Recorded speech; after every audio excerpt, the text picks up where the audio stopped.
کام. کیا ریزن دیکھتے ہیں کہ پاکستان پیپلز پارٹی اتنا بیک فٹ پہ کیوں آ گئی پنجاب میں اور KPK میں؟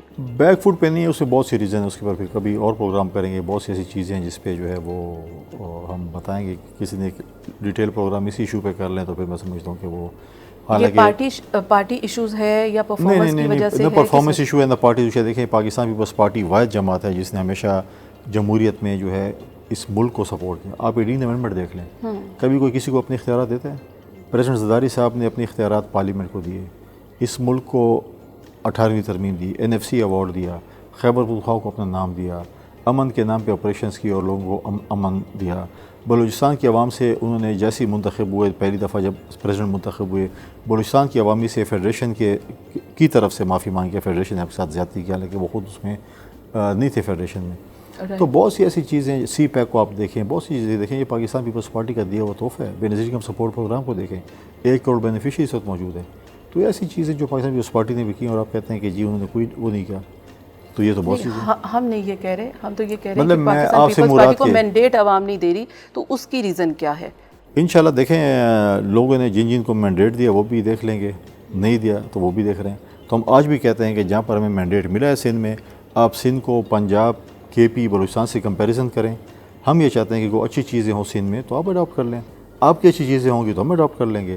تو میں سمجھتا ہوں کہ جو چیزیں جو ہیں وہ ہمیں جب مینڈیٹ ملے گا، صوبائی حکومت ملے گی تو ہم سندھ کی طرح کے کام کر سکتے ہیں، چاہے وہ NICVD ہے، SIUT ہے، سائبر نائف ہے. بہت سے ایسے جو ہے وہ چیزیں ہیں جو کہ ہم کر سکتے ہیں وفاق سے، وہ ان شاء اللہ تعالیٰ ہم کریں گے جب ہمارے پاس مینڈیٹ ہوگا عوام کا. ابھی بھی ہماری کوشش ہوگی یہ چیزیں ہوں، اگر نہ ہوئی تو انشاءاللہ جب مینڈیٹ آئے گا تو پھر اس پہ کریں. رائٹ. Last question.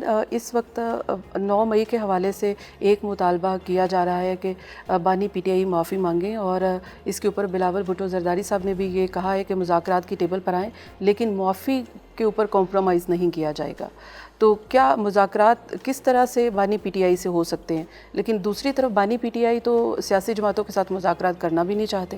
دیکھیں 9 مئی جو اس ملک میں ہوا تھا، میں سمجھتا ہوں کہ ایک سیاہ دن تھا، پاکستان کی تاریخ کا سیاہ دن تھا. دشمن جو ہے وہ ایسا نہیں کر سکتے جس طریقے سے انہوں نے کیا. اور پھر بانی چیئرمین PTI نے ہمیشہ یہ کہا تھا کہ یہ میری کور کمیٹی ہے، میرے جانے کے بعد یہ آپ کو جو انسٹرکشنز دیں گے اس کو اپنے فالو کرنا ہے، یہ کرنا ہے، وہ کرنا ہے. تو سارا چیز اسی پہ چل رہا تھا، جو ان کے پاس جیسی انفارمیشن آ رہی تھی اسی طریقے سے چل رہے تھے. اب جو ہے وہ کہتے کہ ہم نے نہیں کیا. ہم تو آج بھی کہتے ہیں کہ جو بھی 9 مئی میں ملوث ہے ان کو ایسی سزا ہونی چاہیے تاکہ تاریخ اس. یہ ملک ہمیشہ نظریہ ضرورت کے تحت چلا جاتا ہے، اس میں سزا جزا نہیں ہوتی. اگر یہ ملک نظریہ ضرورت کے تحت نہ چلے اور سزا جزا ہو تو یہ ملک ٹھیک ہو جائے گا. آپ وہ کہتے ہیں کہ چلو اس نے معافی مانگی میں نے کہا، تو پھر مطلب ہے کہ اس کے بعد آپ کل خدا نخواستہ کوئی اور بھی ایسی اس قسم کا واقعہ کرے گا، اس سے زیادہ کرے گا، تو آپ بولیں یا معافی مانگ لیں آپ معاف ہیں. تو ایسے نہیں ہے، کسی کی معافی نہیں ہے. جب تک 9 مئی والوں کو سزا نہیں ہوتی معافی سے کام نہیں چلے گا. اچھا. تو یہ بلاول بھٹو صاحب نے بھی کہا ہے کہ مذاکرات کے لیے آئیں اور معافی جو ہے وہ مشروط ہے مذاکرات کے لیے. تو یعنی کہ اس سے کوئی ریلیف نہیں ملنے والا معافی سے بھی. دیکھیں پہلے تو اخلاقی جرات کا مظاہرہ کریں نا کہ ہم نے یہ چیز کی اور ہم نے اپنے پارٹی کے ورکروں کو اکسایا، نوجوانوں کو اکسایا کہ جا کے تم یہ ملک دشمن سرگرمی کرو. اس پہ معافی مانگے، اس کے بعد پھر اور بات چیز ہوگی. اور اس پہ جو اگر آپ نے کیا ہے تو اس کی سزا آپ نے بھگتنی ہوگی. آپ جو ہے وہ NRO مانگنا چاہتے ہیں، آپ رو رہے ہیں، پیٹ رہے ہیں کہ مجھے NRO دے دیں. NRO آپ کو نہیں ملنا. وہ تو دوسری طرف سے تو یہ بیانات آ رہے ہیں کہ مجھ سے معافی مانگی جائے.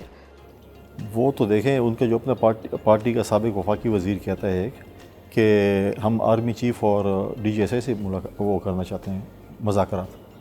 جب آپ کہتے ہیں کہ ہم جمہوری پارٹی ہیں اور ہم یہ کرتے ہیں اور وہ کرتے ہیں، اس کے بعد آپ کہتے ہیں نہیں ہم نے جو ہے آرمی چیف کو بلانا ہے تاکہ اس کے ذریعے ہم حکومت میں پہنچیں. رائٹ. اور پرابلم یہ ہے ان کے ساتھ کہ جو بھی نیا آرمی چیف یا جرنیل آتا ہے ان کے گوڈے گیٹے پکڑنے کے لیے بھاگ رہے ہوتے ہیں، اور جو ریٹائر ہوتے ہیں ان کے پیچھے برا بھلا کہہ رہے ہوتے ہیں. رائٹ. آپ کیا سمجھتے ہیں کہ اس وقت کی جو حکومت ہے وہ خود مختار حکومت ہے؟ بالکل خود مختار حکومت ہے.